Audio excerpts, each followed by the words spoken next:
तो दोस्तों अक्सर ये सवाल मेरे पास आता है कि हमारे पास 1 करोड़ रुपए हो चुके हैं, क्या ये इस वक्त रिटायरमेंट के लिए बहुत रहेंगे या फिर कम रहेंगे? क्योंकि 1 करोड़ की फिगर ऐसी लगती है कि हमने एक टारगेट अचीव कर लिया, एक काफ़ी अच्छा खासा पैसा अचीव कर लिया है। और बहुत सारे लोग आपको इस वक्त इंटरनेट पे यही बता रहे हैं कि 1 करोड़ रुपए जमा कर लो, उसके बाद उसको एसआईपी में लगाकर छोड़ दो, रिटर्न्स बनती रहेगी और आप रिटायरमेंट ले सकते हैं। लेकिन उन लोगों ने आपको ऐसी मार्केट जहां पर 2 साल में कोई भी रिटर्न नहीं बनी है, इन्फ्लेशन तो छोड़िए एफडी जैसी रिटर्न्स भी नहीं बनी है, उस मार्केट के लिए चेतावनी नहीं दी थी। वो एजम्पशन ये हमेशा रहती है कि मार्केट में 10-12% की रिटर्न आई है, हमेशा आएगी, जबकि ऐसा कुछ भी नहीं होता है।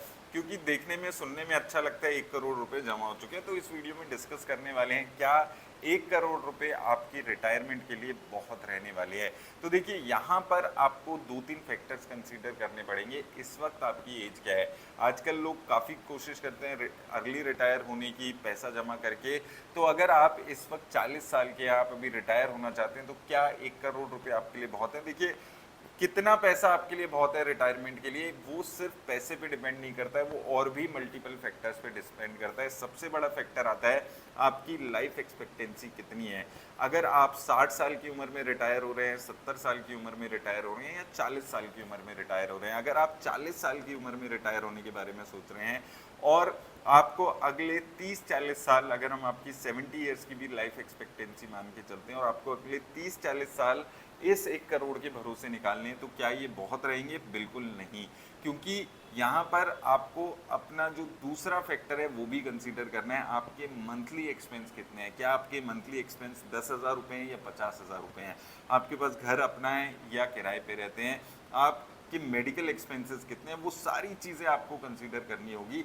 और अगर मान लीजिए आपके 50,000 रुपये के मंथली एक्सपेंसेस हैं, तो इन्फ्लेशन को अगर आप अकाउंट फॉर करेंगे, 6% की भी इन्फ्लेशन लगाते हैं, तो ये जो 50,000 रुपये हैं, ये मंथली एक्सपेंसेस आपके 10 साल बाद 90,000 रुपये बन जाएंगे, 20 साल बाद 1.5 लाख से ऊपर बन जाएंगे। तो अगर आप मान लीजिए 1.5 लाख रुपये हर महीने खर्च कर रहे हैं 20 साल बाद, उसको डिवाइड अगर हम मल्टीप्लाई करें 12 से, तो लगभग 20 लाख रुपए हर साल के हो जाते हैं।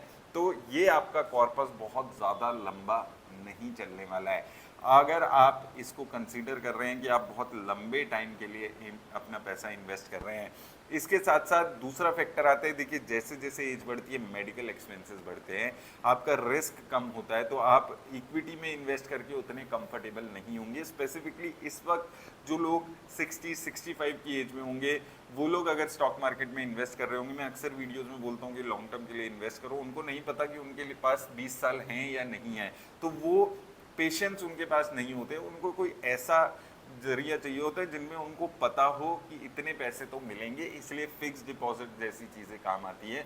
और ऐसे ही फैक्टर्स चेंज हो जाते हैं। तो इसलिए आपको एक चीज़ हमेशा कंसीडर करके चलनी है कि पहली चीज़, जो भी आपका कॉर्पस है, 1 करोड़ रुपए कमा रहे हैं आप, का सेविंग है आपकी 2 करोड़ की है, 5 करोड़ की है, मैटर नहीं करता है।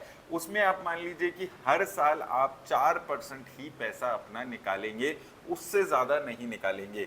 4% की फिगर मैं इसलिए लेकर चलता हूँ क्योंकि जब भी मार्केट में हम बात करते हैं तो बहुत ज़्यादा वॉलीटिलिटी रहती है, और 4% अगर आप पैसा निकालेंगे तो आप 20-25 साल वो कॉर्पस चलाने की कोशिश कर सकते हैं। अगर हम मानते हैं कि आप इन्फ्लेशन की जितनी रिटर्न्स जनरेट कर लें, 1 करोड़ रुपए पे आप 6% की रिटर्न जनरेट कर रहे हैं, 6% की इन्फ्लेशन है, तो आप डिवाइड बाय 4% करके जो आपके रिटर्न्स बनती है, यानी कि साल के 4% के हिसाब से, साल के अगर आपके 4 लाख रुपए की आज खर्चा है, या तो आप रिटायर होने के लिए 1 करोड़ रुपए सोच सकते हैं। लेकिन अगर आपका सालाना खर्चा ज़्यादा है, तो आप 1 करोड़ रुपए के बेसिस पे रिटायर होने के बारे में नहीं सोच सकते हैं। तो सबसे पहली चीज़ आपको यही सोचनी है कि लोग जो गलती कर रहे हैं वो ये कह रहे हैं मेरे को 1 करोड़ रुपए सेव करने हैं, रिटायरमेंट के लिए 2 करोड़ करने हैं, 5 करोड़ करने हैं। ये मैटर नहीं करता है कि आपका कॉर्पस कितना है। कॉर्पस से ज़्यादा मैटर करता है आपका लाइफस्टाइल क्या है, आपका आपके जो लाइफ एक्सपेक्टेंसी है वो कितनी है, आप कितना पैसा खर्च करना मंथली आप पसंद करते हैं। क्या आप थोड़ा पैसा बचाकर खर्च करेंगे रिटायरमेंट के बाद, या आप एक कंफर्टेबल लाइफ जीना चाहते हैं, आपके पास अपना घर है या नहीं है, आपके एज क्या है, आपका लाइफ एक्सपेक्टेंसी, ये सारी चीज़ें कंसीडर करके आपको अपना रिटायरमेंट प्लान करने की ज़रूरत है। सिर्फ एक फैक्टर कि मेरे पास 1 करोड़ रुपए हो गए हैं, बहुत बड़ी नंबर होती है, रिटायर हो जाते हैं, तो एक चीज़ आप समझ लीजिए, आज के टाइम में 1 करोड़ रुपए कुछ भी नहीं रह गए हैं। तो आप अगर 1 करोड़ रुपए के लिए के हिसाब से रिटायरमेंट लेने के बारे में सोच रहे हैं तो आप बहुत बड़ी गलती कर रहे हैं। सारी चीज़ें आपको कंसीडर करनी होगी। अभी जो लोग 20, 30, 35 साल के हैं वो थोड़ा सा जोश में इक्विटी में इन्वेस्ट कर पाते हैं, लेकिन जैसे जैसे आप थोड़े से एज्ड होते हैं, आप 60, 65 के होते हैं, उस वक्त स्टॉक मार्केट में रिस्क लेना मुश्किल हो जाता है। उसके एक बड़ा रीज़न है कि 30-35 साल में आपको स्टॉक मार्केट में कुछ नुकसान भी हो गया तो आपको पता है कि आप अभी अर्निंग है, आप वो पैसा रिकवर कर लेंगे अर्न करके। लेकिन जब आप 60-65 के हो जाते हैं, आप रिटायर हो जाते हैं, तो आप वो पैसा दोबारा से अर्न बैक कर नहीं पाएंगे। ये कोई कंसीडर नहीं कर रहा है जब वो रिटायर होने के बारे में सोच रहा है। सिर्फ ये सोच लेना कि स्टॉक मार्केट में तो पिछले 20 साल में 10% की रिटर्न मिली है, आगे भी मिलेगी, ऐसे नहीं चलता है। मार्केट में बहुत ही वॉलेटाइल रहती है, बहुत दिमाग लगा के मार्केट में पैसा लगाना पड़ता है। सिर्फ म्यूचुअल फंड में SIP करा दी या कॉर्पस लमसम में लगा दिया, रिटर्न्स आ जाएगी, पैसे मार्केट में रन नहीं होती। और सच्ची बात क्या है कि जो लोग आज 35 साल की उम्र में ये सोच रहे हैं 60 साल में इक्विटी में इतना हो जाएगा, उनको साथ में ये भी सोचना है कि बढ़ती एज के साथ आपको अपना एसेट एलोकेशन भी इक्विटी में कम करना पड़ेगा, क्योंकि इक्विटी की वॉलेटाइल जो सिचुएशन होती है वो 60-65 की एज में आप उतना रिस्क नहीं ले पाएंगे। उसका सबसे बड़ा रीज़न जो मैंने आपको बताया कि आपके पास एज आपके साथ नहीं होगी, आपकी अर्निंग्स रुक चुकी होंगी, वो सारे फैक्टर्स आपके पास होंगे। तो इसीलिए मैं बार बार यही चीज़ आपको बोलता हूँ कि रिटायर होने, जो अर्ली रिटायरमेंट के लिए वो लोग सोचते हैं कि कभी आपको रिटायरमेंट के बारे में तो सोचना ही नहीं है, आपको तो ये सोच रहे हैं कि आप कितना लंबा काम कर सकते हैं। आप आज देखेंगे जितने भी बड़े लोग हैं 80-85 की एज में भी वो लोग काम कर रहे हैं। आप जितने बड़े स्टार्स को देखेंगे, आप जितने पॉलिटिशियंस को देखेंगे, जितने आप और बड़े लोगों को देखेंगे, वो रिटायरमेंट के बारे में नहीं सोचते हैं, वो ये सोचते हैं कि मैं कितना लंबा काम कर सकता हूँ। लेकिन अभी इंटरनेट की दुनिया ने लोगों को एक नया टर्म दे दिया है, financial independence and retirement early.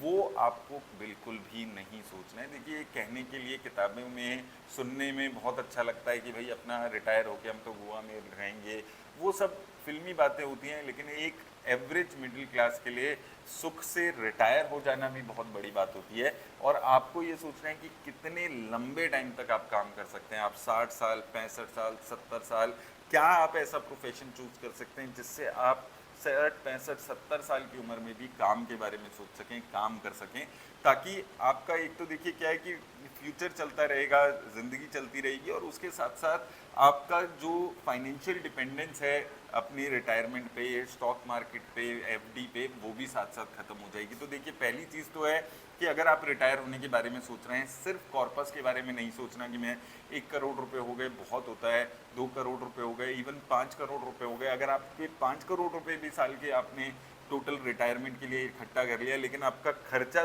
साल का 15-20 लाख रुपए, 1 करोड़ रुपए, तो आपके लिए वो कॉर्पस ज़्यादा देर नहीं टिकने वाला है। तो जब भी आप अपने रिटायरमेंट की प्लानिंग कर रहे हैं तो आपको 3-4-5 फैक्टर्स जो मैंने यहाँ पर बात की उनको कंसीडर करके रिटायरमेंट होने के बारे में सोचना है। अगर आप बोलेंगे मैं एक डिटेल्ड वीडियो बना दूंगा कि किस एज में किस एक्सपेंस के हिसाब से आपको कितना रिटायरमेंट कॉर्पस चाहिए होगा, ताकि आप अपनी प्लानिंग उसी हिसाब से बना सके। तो देखिए, मैं उम्मीद करता हूँ कि आपको हेल्प मिलेगी इस वीडियो से। और सबसे ज़्यादा चीज़ आपको जो यहाँ पर ध्यान रखनी है वो यही याद रखनी है कि आपको सिर्फ कॉर्पस के बारे में नहीं सोचना है, जो लोग गलती कर रहे हैं। आपको अपने एक्सपेंस के बारे में सोचना है, इन्फ्लेशन के बारे में सोचना है, एसेट एलोकेशन के बारे में सोचना है, और वो सारे फैक्टर्स कंसीडर करके ही आपको रिटायरमेंट के बारे में सोचना है। उम्मीद है आपको हेल्प मिलेगी इस वीडियो से। धन्यवाद।